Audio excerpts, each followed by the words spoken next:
Yeah, James Genocide, Lil Jon, Unica.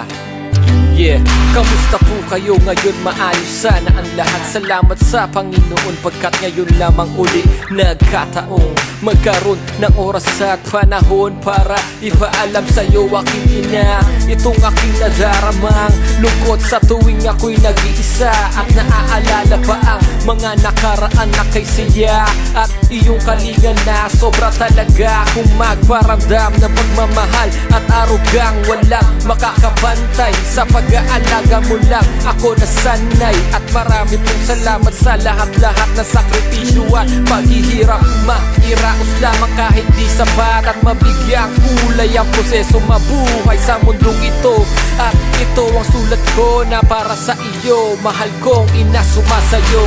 Ang lawit na ito ay para sa iyo, sa iyong pag-aaruga magmula nung bata pa ako.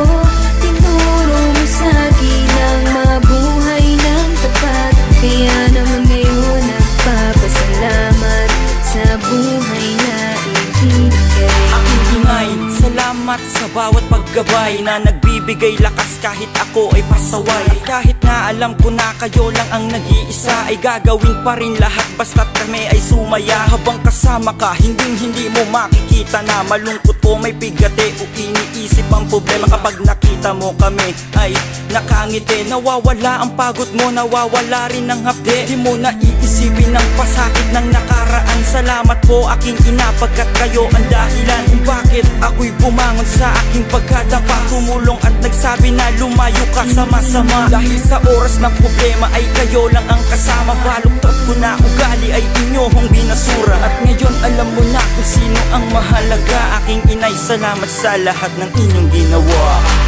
Ang lawit na ito ay para sa iyo, sa iyong pag-aaruga magmula nung bata pa ako.